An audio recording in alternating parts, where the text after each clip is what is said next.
What's up, everyone? Welcome back to Spark Talk. Make sure to like, share, subscribe, and comment. Today, we are going to do our first NFL video, the top 10 breakout stars for the 2023 NFL season.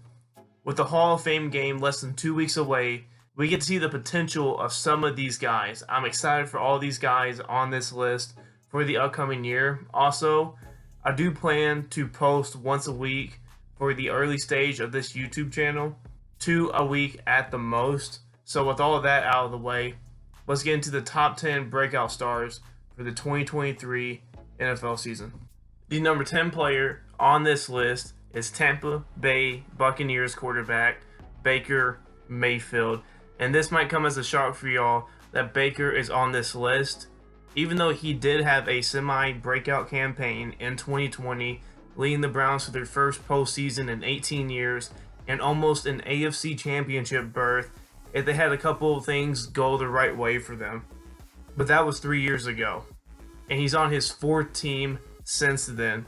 He landed in the perfect spot this offseason in Tampa Bay. You have one of the best receiving cores in the league, a solid O-line, plus one of the best defenses in the league.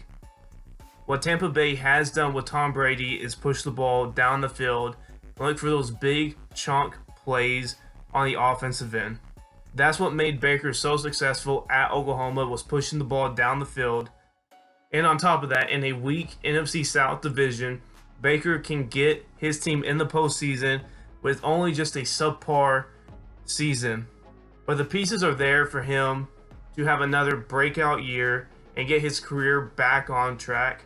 It's just up to him to carry that momentum he had with the Rams at the end of last season over to Tampa Bay this season. The number 9 player on this list is Minnesota Viking running back Alexander Madison. And let's talk about Madison here for a second. He's a guy that had a really good first 2 years in the NFL. He averaged 4.5 yards per carry and looked like a great complement to Dalvin Cook. The last couple of years, though, his production has dropped to under 4 yards a carry. He has started 6 games in his 4-year NFL career and averaged 4.1 yards a carry in those games.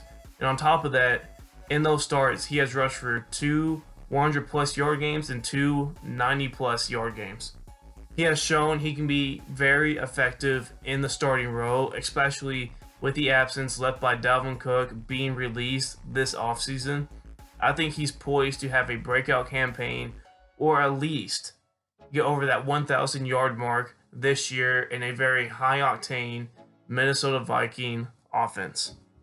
The number 8 player on this list is Buffalo Bills edge rusher Gregory Russo, and he is the first defensive guy to appear on this list. Russo is going into his 3rd season, and he's a guy that had a lot of upside coming out of Miami a couple of years ago. He's a 6'6" guy with a lot of athleticism and came in immediately as a good run defender for the Bills. But he needed to work on his pass rush, and Von Miller coming into Buffalo last year as a mentor and to take some of that pressure off of him really helped him out. In 4 less games than his rookie year, he doubled his sack total and got more QB hits. If he's able to put it all together and stay healthy this year, I think he's going to cross that 10 sack mark and maybe make his first Pro Bowl. Especially being on a championship contender, it really helps with making a Pro Bowl appearance. Russo might be a budding star in the NFL and someone for people to look out for this upcoming year.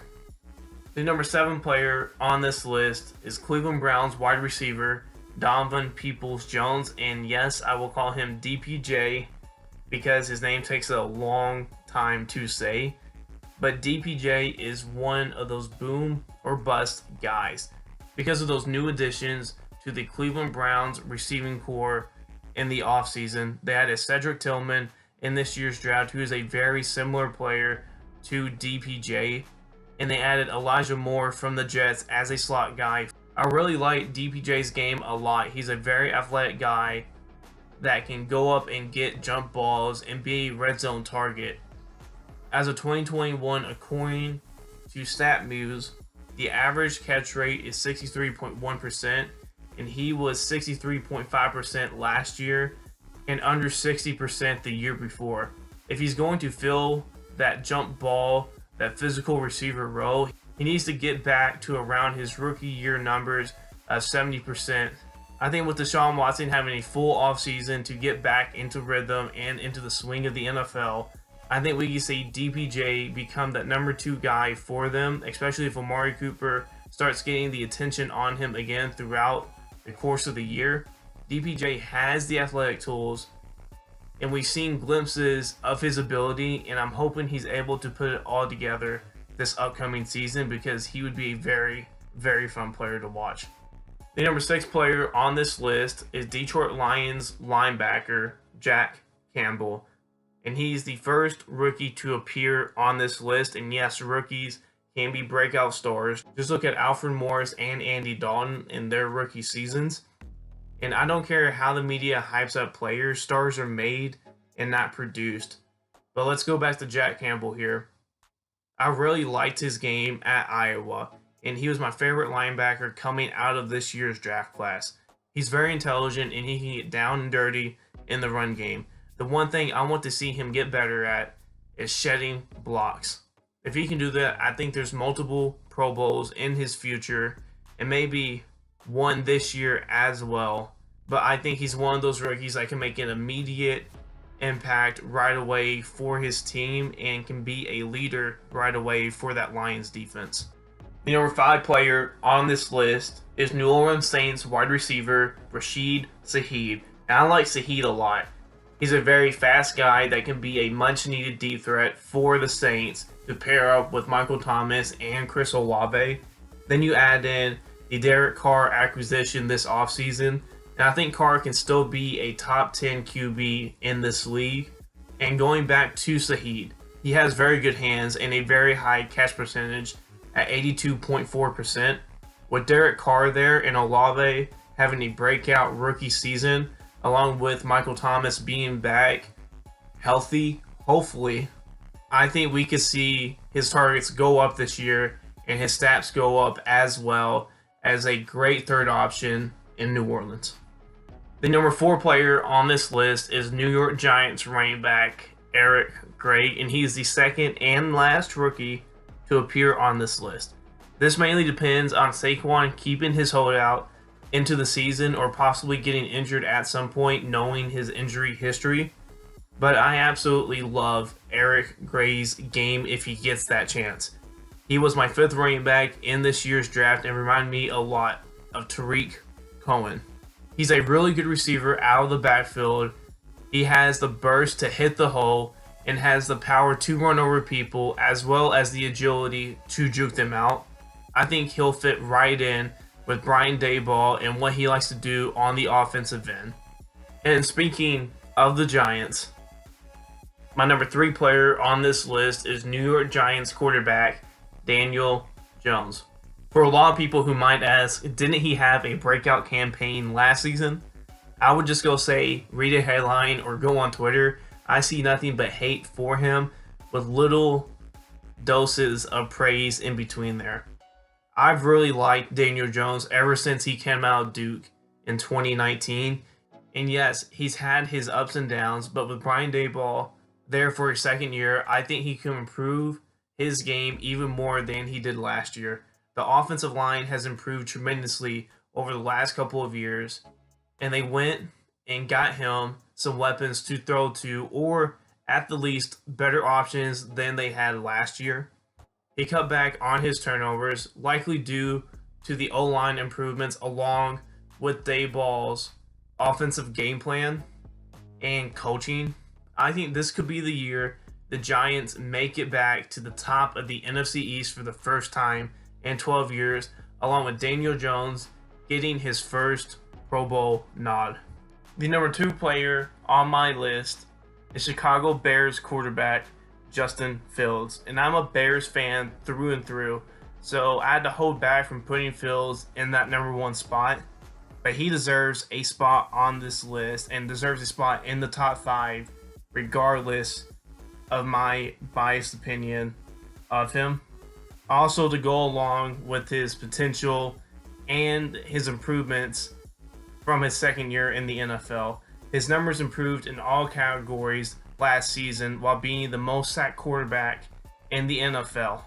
Then you add in, he's in his second year of the Luke Getsy offense with improvements on the offensive line in the offseason, plus the acquisition of DJ Moore. The Bears offense has opened up a lot, and they could be one of the most exciting groups in the NFL in 2023. There's a good reason why there's a lot of hype around the Bears this offseason, and Justin Fields is the main reason for that hype.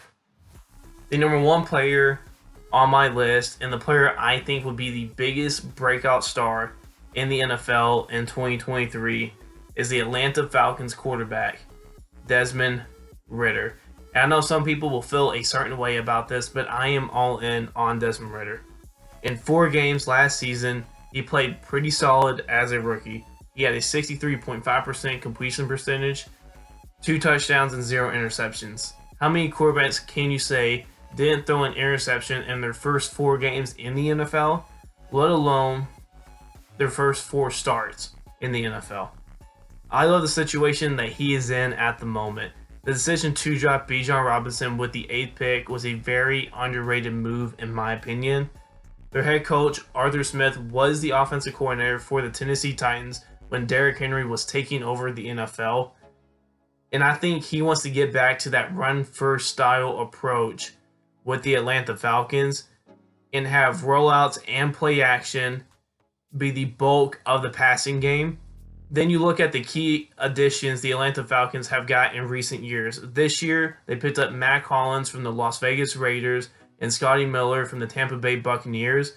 And their first round draft picks over the last 2 years in 21 and 22 was Drake London and Kyle Pitts, a wide receiver and a tight end, 2 targets for Desmond Ritter to throw to.